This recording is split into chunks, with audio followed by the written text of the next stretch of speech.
Hi, friends. Welcome to today's conversation. I am super excited to have Jensen with me. He is the founder of Singularism and Psychedelic Therapy Journeys. Now, Bridger, I've been watching what you're doing in the world, and it's such amazing work that you're really doing in the world of psychedelic therapy. And so I'm excited to have this opportunity to share what you're doing and why now. So thanks for taking time to talk to me today. Oh, absolutely. I'm honored to be here. So thanks a Well, ton. yeah. Well, let's just jump right in. I want to know a little bit about your personal journey. What brought you here? Can you tell us a bit about your personal journey and why you founded the groups you have? Yeah, happy to. I mean, how I stumbled into it, it was quite by accident actually in my 20s. So this was nearly 20 years ago that I'm working on my therapeutic degree of becoming a psychotherapist. I was in Peru and we were hiking in, like backpacking into Machu Picchu. Hmm. And it was it it was an amazing journey. We had spent 5 days backpacking through the countryside into Machu. So you can take a train there or you can backpack in. And we elected to backpack in along the old Incan road.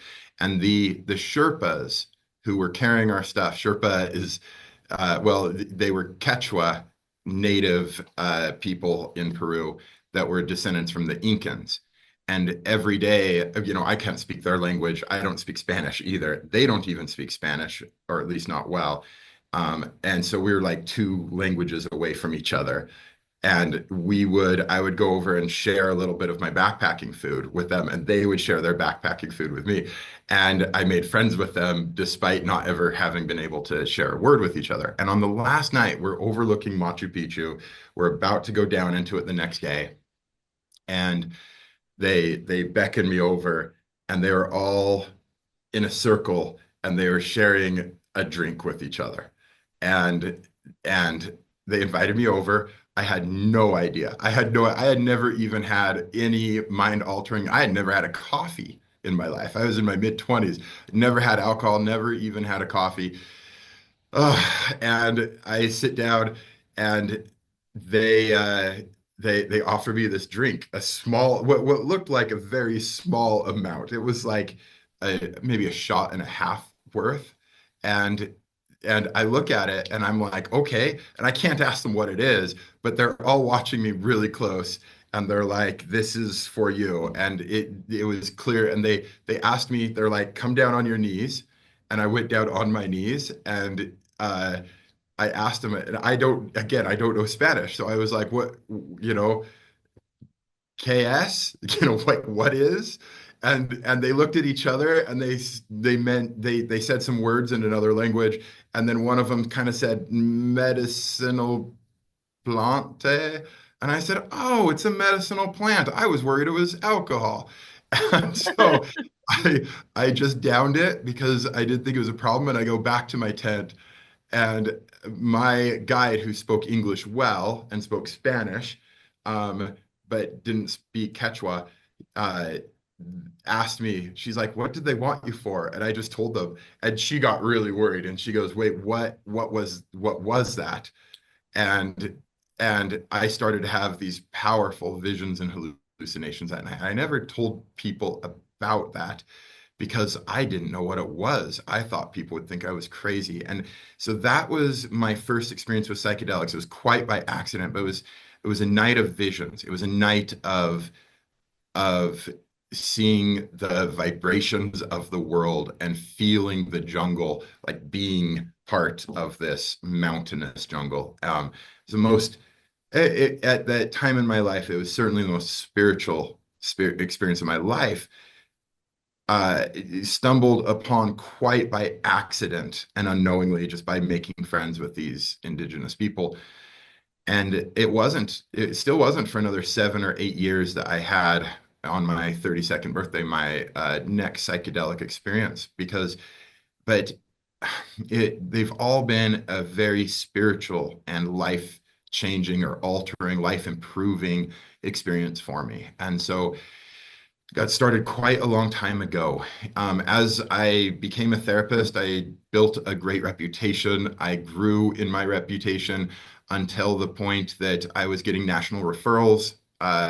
Living in Hawaii, people would send their children out to do therapy with me. We had a great clinical team and I worked there for 5 years, got national referrals. I came back to Utah, um, found more. I say the good research started coming out at about the time, and I would read it about especially about mushrooms.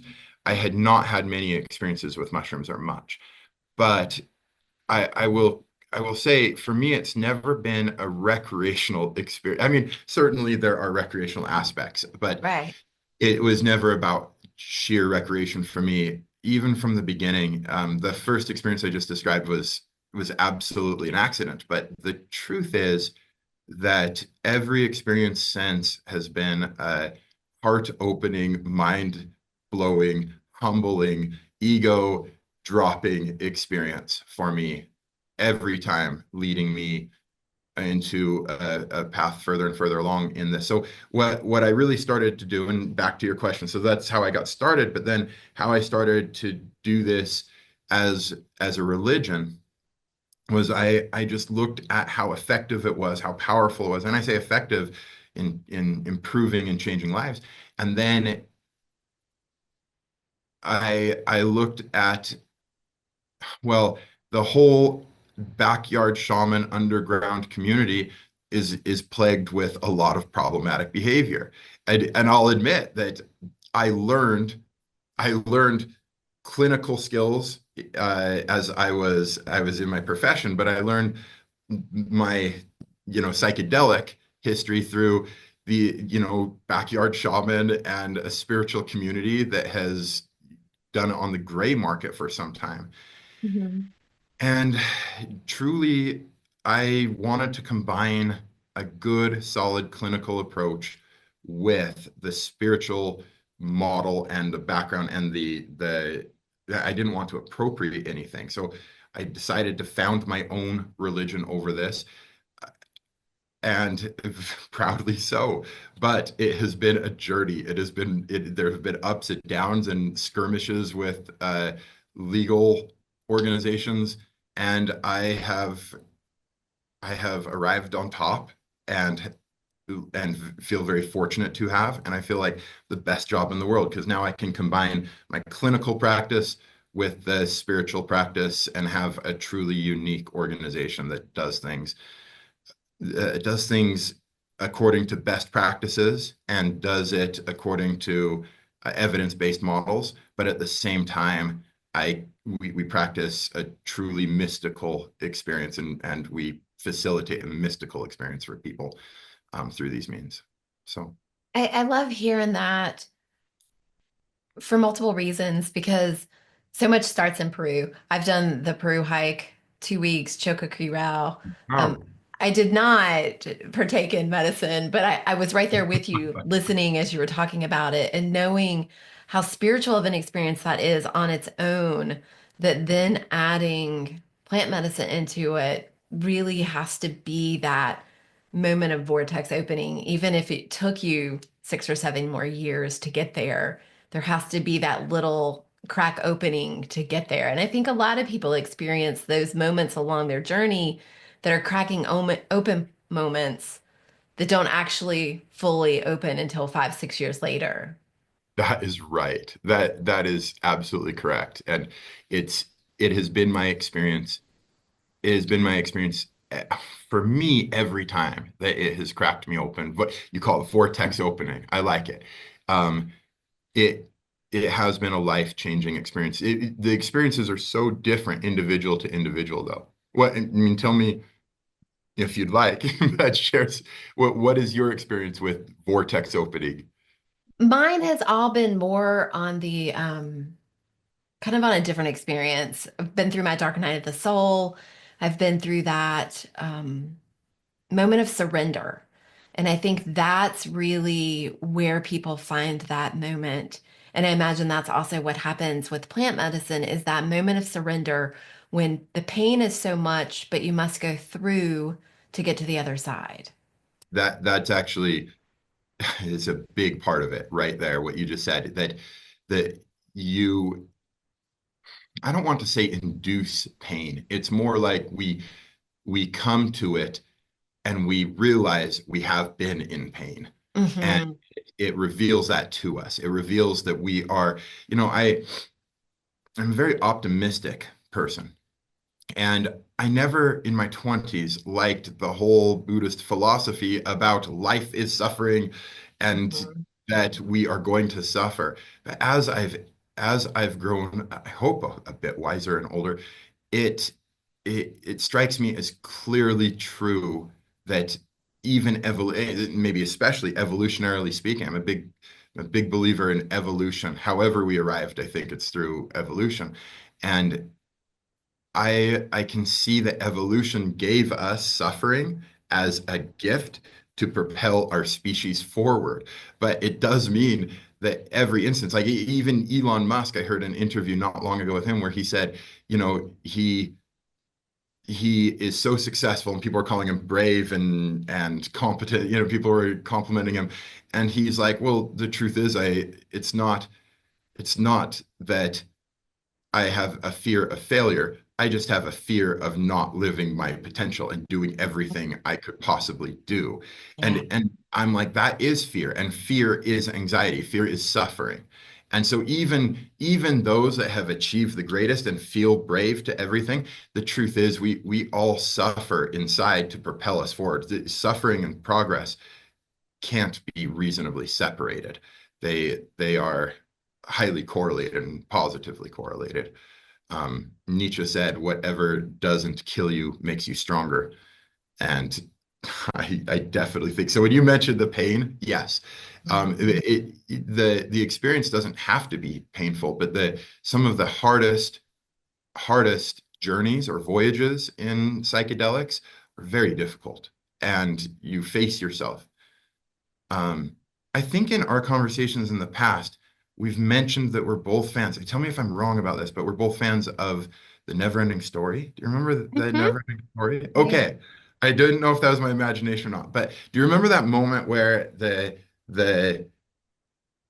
a knight goes to see an oracle and Hmm. the idea is that they can get the greatest treasure, but they have to face they have to walk through these statues that will kill them first. And then when they finally see this oracle, uh, people run from it.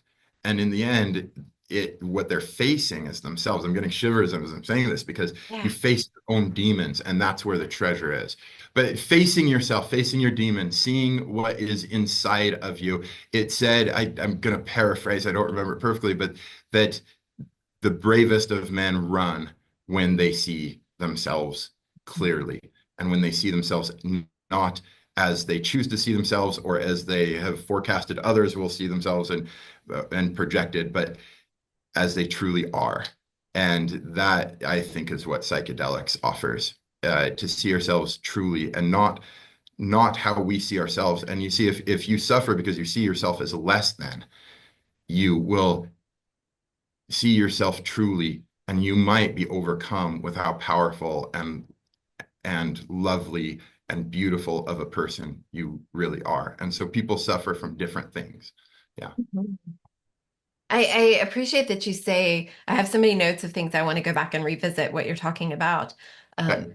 one of the things, just talking about s- facing ourselves, I remember when I was right before my dark night of my soul, listening to a teacher I had, and she was talking about how she got to this point in her life where she had to let all of her safety nets go and just pick herself up afterwards. And I know for years I held on to my safety nets. I prayed that God not take away my safety nets, higher power, whatever word.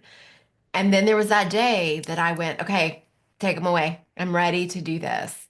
And I think that that's a moment of surrender, of facing yourself, of knowing that the pain that you're experiencing now can't be worse than the experience you're pain you're gonna experience when you mentioned Right. hard challenges and hard journeys, that it's not going to be any worse than what you're experiencing day to day, extended amounts of time.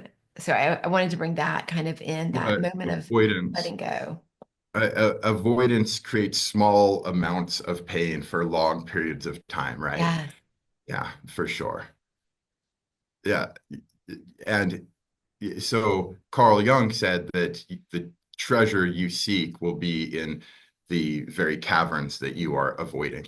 Mm, In every story, you see that the dragon that you have to face sleeps on top of the treasure, the gold that you're looking for. And in say, for example, the Forbidden Forest from Harry Potter, they find all kinds of things in the Forbidden Forest that are treasures and gold or wisdom that they seek inside of it. But it's filled with dangers the whole time. Um, every story is about this. Now I want to get onto the hero's journey because I'm a big fan of the hero's journey too. But these archetypal symbols in the back of our mind, I think, is what we create our beliefs and our gods from, and the entities the archetypal symbols that reside in the deepest recesses of our minds are projections of the greatest things that this world has to offer, the gods that we have created or the gods that we worship, whether true or not.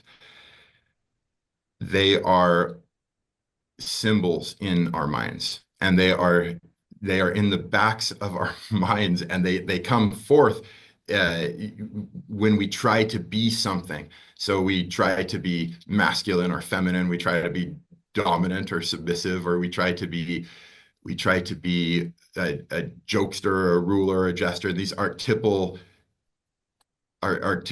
characters or personas are things that we act out every day in our lives. yeah. I 100%. And I appreciate that you said it's another story to bring in, because the story that you're telling of facing yourself, going through the nights, it's in every book. There's so many different versions of it that I'm sure all the people who are listening now are like, "Oh yeah, that one. Oh yeah, but you didn't mention this one." So Right? Star it's the story of Wars, time. Star Wars, Harry Potter. Star Wars was written very actively to follow the hero's journey. Like Hmm. George Lucas sat down and said, "How can we make this fit the hero's Yeah. journey for Joseph Campbell?" Yeah. So, um, then I think Harry Potter was the same way. Um, but now authors are aware of it. So it's not like they stumble upon it. I don't think Lewis Carroll knew about the hero's journey per se, but had written it perfectly. That even the denial of the call and the rabbit hole and the exploration and the full circle and the return to the ordinary world, all of it. It's an incredible story. Yeah, So I love that. Well, I know people are shaking their head as we're talking. Another point I wanted to come back to, because you kind of brushed over it, but I think it's such an important point. When you said that you founded your own organization, your own religion, because you didn't want to appropriate. And I think that's so powerful. And so, using that, share with me a little bit more about your mission and your vision with Singularism, because you have two different organizations. mhm. Singularism, which is your religion nonprofit, I believe, and Yeah. then Psychedelic Therapy Journey, which is your actual practice. So let's talk a little bit about Singularism. Okay. And it's it's a lot to get into. I'm actually quite private about what I consider my personal beliefs. So the religion itself, our religion, the first the first agreement of it, and the only thing that I ask people to universally abide by when they participate in our ceremonies is that we use the wisdom from, excuse me, the main thing that I ask people to abide by, the only long-standing agreement is that we use the wisdom that you get in our ceremonies to then make the world a better place, beginning with Mm. yourself. Yeah. That is it. And then spreading out your influence from there. We say the goal is to know yourself and then to grow yourself and then to show yourself, to reveal who you are and not to change who we are. I think that that's a big distinction. we want to refine and then reveal and show ourselves to the world. So it's not a religion. I want to be clear about one thing. I don't claim to be, it seems silly that I even have to say this, but I don't claim to have any sort of channel from God that everybody else cannot have. And I think I have to say that because I'm in Utah, where there is a history of people claiming that they have a divine right or a monopoly or a, and I don't want to say that those religions are not, that I don't want to patronize those religions either, but I also want to say that the what I have founded here is not a religion of any one person, and that it is it what I want to convey is that everybody has these archetypal symbols in the back of their mind. Everybody has their own religion. A religion, I think, it's such an abused Yes. organization, and it's so we have this history of religion that certainly is fraught with abuse. But I also think it is one of the most beautiful things that we do. And so, so I feel like every person should have their own religion practice and beliefs, albeit small and humble and to themselves. Jesus said to pray in a closet and to pray, and to not let your right hand know what your left hand do sometimes, right? And I think that our relationship with God is very personal and intimately personal. And if you really want to know God, you need to get to know yourself very, very well, because it's in getting to know yourself, you'll know. I mean, it's like, how would you, how, if you really want to know Michelangelo, you need to look at his statues. And if we are the creations of God in one way or another, however we have come to be, get to know yourself and you'll get to know your creator. And that is, I think that is the biggest message of this. So in our religion and our practice, I founded it to be very clinical in practice, in that we follow a clinical like screening. We follow clinical and best practices with our coaching and with our therapy. But I want it to be not a dynamic of power that the therapist or the practitioners have over the voyagers, but it's actually more the opposite. We've mentioned Sherpas in this conversation. It's more like they have hired us to be their scribes, to document their journey. And we document that journey, well, religiously. We write down your words, the voyagers' words, as their scripture for themselves, and then help them understand themselves better and improve their relationship with the universe. Now, I've talked very religiously so far in this conversation. Atheists and agnostic people are welcome. Every religion is welcome. And with us, you're not joining a religion or making lifelong commitments, or we're not going to tell people how to go to heaven or even what we think. And so when I started answering this question, I said, I'm actually quite private about my own beliefs about this. The things that I want to share and I'm willing to share is you see, it's not that I'm not open either. It's that I don't want to stunt people's own spiritual experiences by Mhm. telling them mine. And in fact, I would stunt their very creativity and their visions, either stunt or alter by telling my own. And so I try to reveal very little about what my experiences are so that they can have theirs unadulterated by my own and our own. Everybody within our organization that participates in our organization, we want them to have their own spiritual experience. So they just got off the phone an hour ago with a man that says he became the vibration of the universe. He became the Schumann resonance for a moment, and he merged with it, and he could feel it in his bones and in his blood, in his psychedelic experience. And it's so lovely. It's a wonderful thing to experience. So, Well, and I appreciate you sharing all that because I think I always say the two topics I don't discuss openly are spirituality and politics because that can start something, especially in today's climate. right. Both. But I wanted you to share about that, and we'll get back into it a little Mhm. bit later when we talk about legalization. But I just kind of wanted people to have a little understanding when we talk about singularism and we talk about psychedelic therapy journey of why and to hear a little bit in your own words. So thank you for opening up and sharing that with us. Absolutely. And when we talk about you're in Utah, I mean, I'm in North Carolina, so I immediately have a preconceived notion of Tell what me, that looks like. So, right?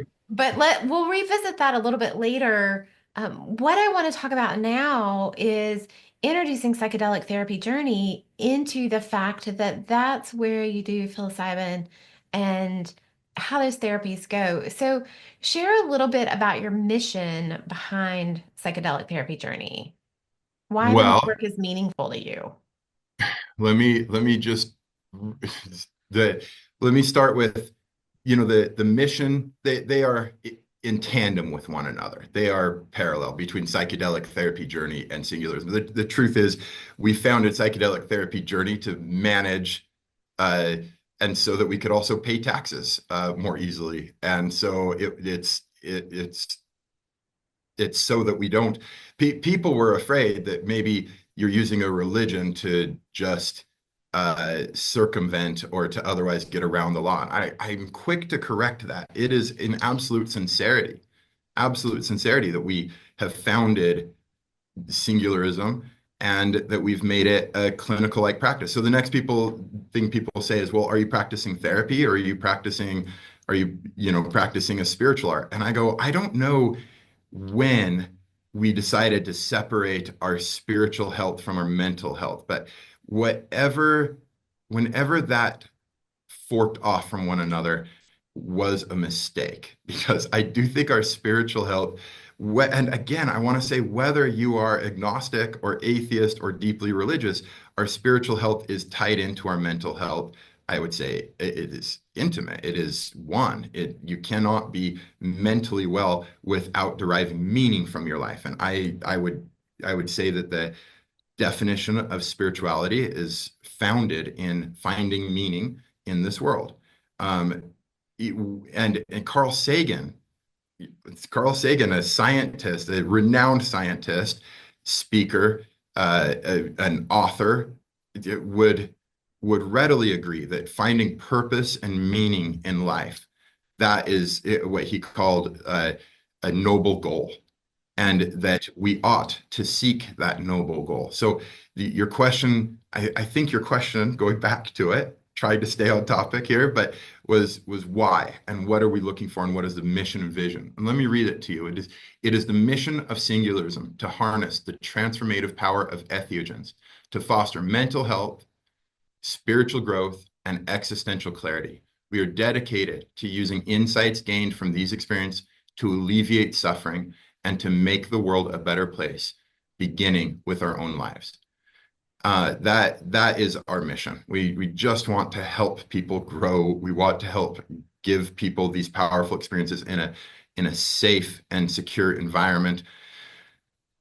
And we want to help people grow spiritually and mentally. I think those things are one. As I mean, trying to decide if I should go off on another tangent and tell you more things about my thoughts and stuff, or if I should wait for your next question. I'm not great at waiting. Well, Yeah. we love hearing what you have to say, so share away. Well, okay. It's clear to me that we have, if you were say a native person in a random continent, I don't want to identify any like particular group, but say you are an indigenous person in, let's say, Stone Age, primitive skills. And I say that, to me, I've learned that sometimes when I say primitive people, some people are like, oh, that sounds disparaging. And I'm like, no, primitive people, to me, that is an honor. That is a compliment. So I'm saying an advanced spiritual culture in the Stone Age. And I would think that they would not separate their spirituality from their hunting. They wouldn't separate their stargazing from their worship. They wouldn't separate their love of fire and of cooked food and of warm furs to put around themselves from their education. And here in our society, we not only separate and compartmentalize everything.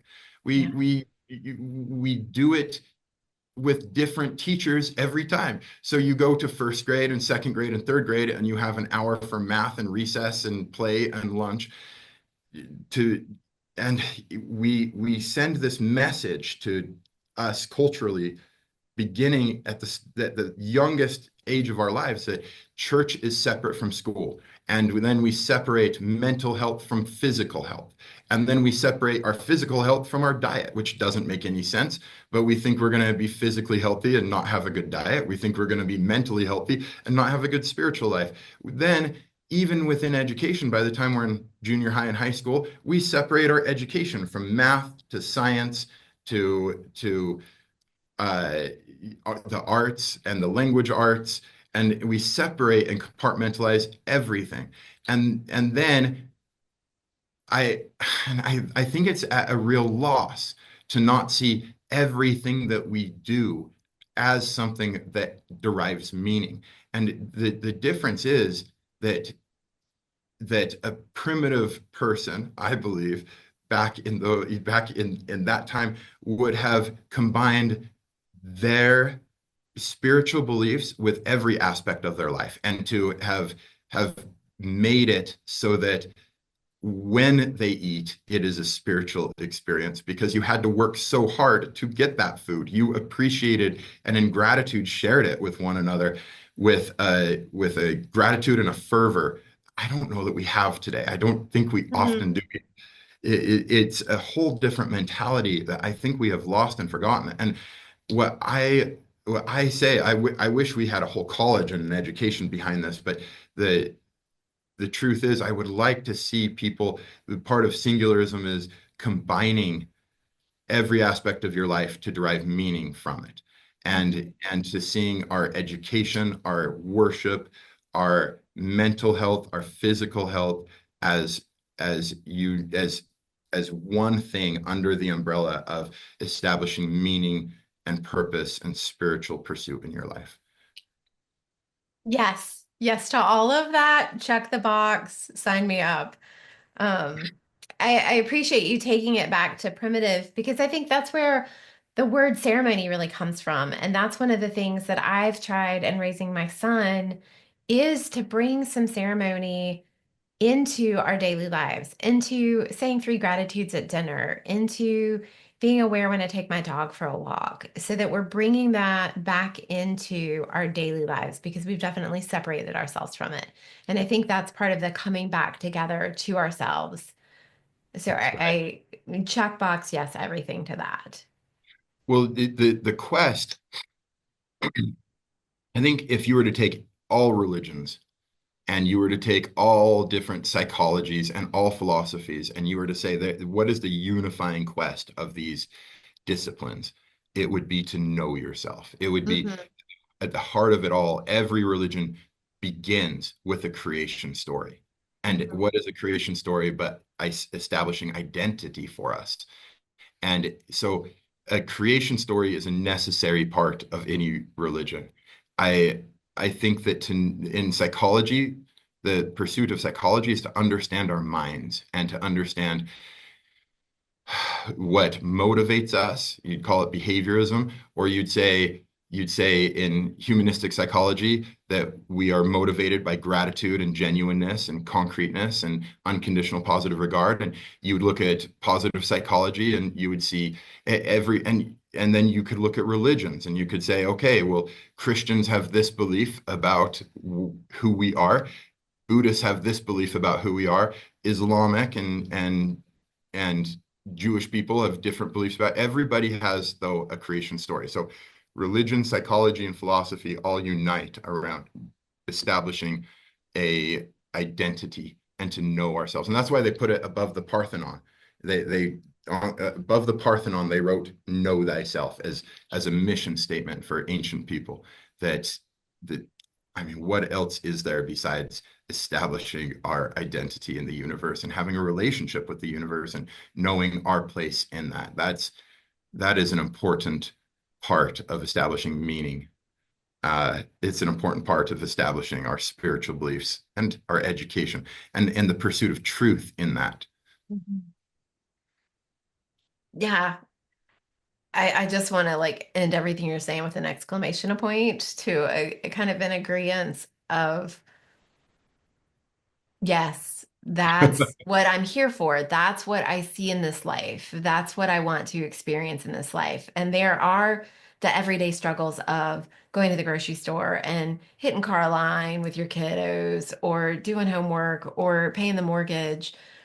And those are all a necessary part of life. But the things that you're saying, the essences that you're bringing into is the journey of life. And it's not just about paying the car payment. It's about the experience of getting to know ourselves and really feeling this life. Because why else are we here if we're just supposed to pay a mortgage?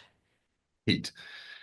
No, we are living so far out of what we evolved and how we evolved to live. It is not recognizable. It is not how we're meant to live at all. We aren't meant to have 40-hour work weeks and weekends the way that we do. We aren't meant to have uh, an 8 billion person community on this planet. We're meant to live in small groups of somewhere between 75 to 200 individuals. And when it grows too big, just like a beehive, we break off from one another and go like we are meant to live so differently. And around the cycles of the moon, I actually think it's quite unfair for us to expect us to be functional and happy and healthy by default today, given that we are so far. It would be like asking whales to be happy in aquariums. We are outside of, we are living far outside of how we were meant to live and the wide world we were meant to explore. And certainly primitive people had their had their stresses and problems. I'm not saying in fact, the opposite. I'm not saying we are not meant to live in turmoil and suffering.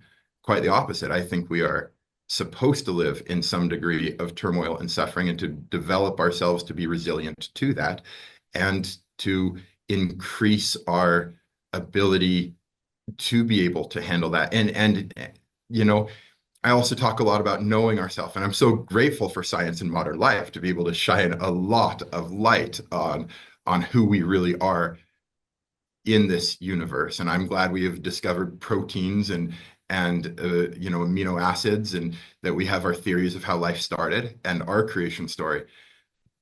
I also am not sure that it has made us any happier or or that our suffering now is any lessened than it was when we were on the, savannah.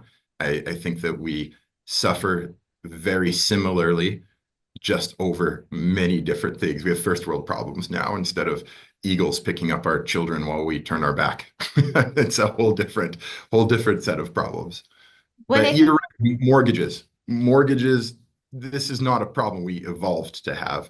It is it is an artificial problem that we ourselves have created, a different kind of suffering for one another.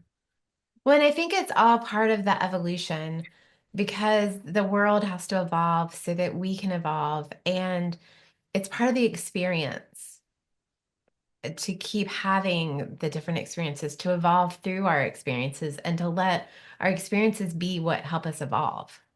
Oh, yeah. Yes, I agree. I'll explanation point that for you. I'm like, yes, yes, it is part of the evolution. I remember my dad was quite a philosopher himself. He was a psychology professor. And he said he was talking about the difference between natural things and artificial things, man-made things. It was the word. And I was 8 or 9, and I go, right, but didn't nature make us? And he's like, yeah. And I go, well, then isn't everything we make part of nature too? Mhm. Aren't we nature because we came from nature? I don't remember the words I used as an 8 or 10-year-old, but I'll never forget that conversation. It goes, yeah, everything that we have done is part of nature, part of evolution. I think that our organization, I think that the best models of governance are going to model evolution.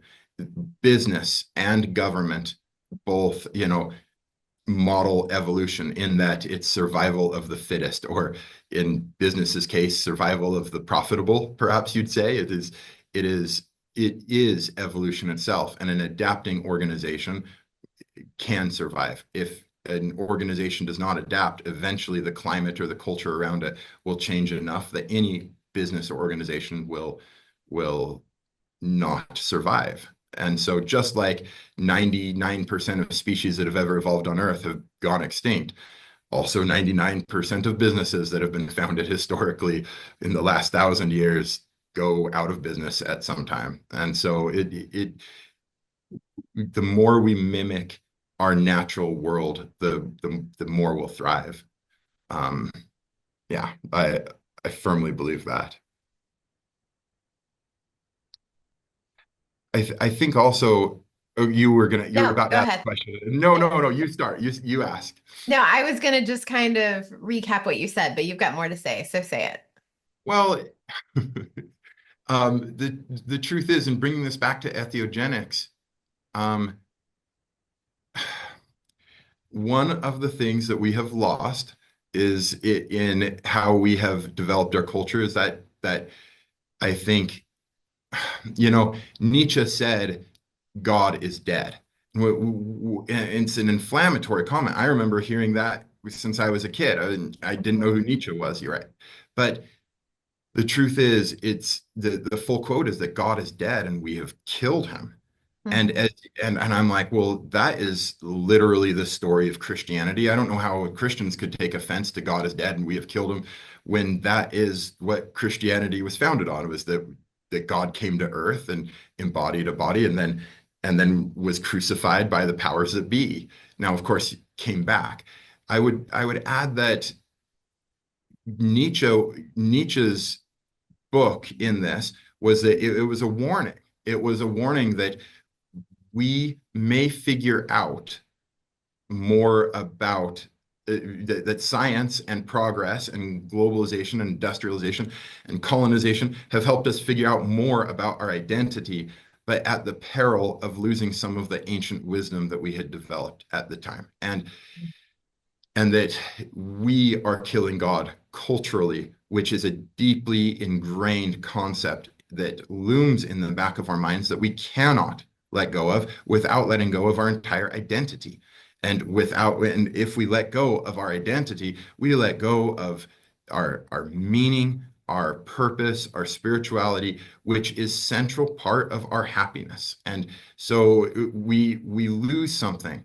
And I'm not saying that you can't be happy without a belief in God, but I would contend, first of all, we should question whether happiness is the ultimate goal or just one of the most beautiful things we could accomplish along the path. But we should also establish that I'm not sure we can be happy without meaning. And I certainly don't think that we, and yeah, I would stop there. You should just say, I don't know that we can be happy without meaning. And I'm not sure we can have meaning if we do not establish our own noble goals and pursuit.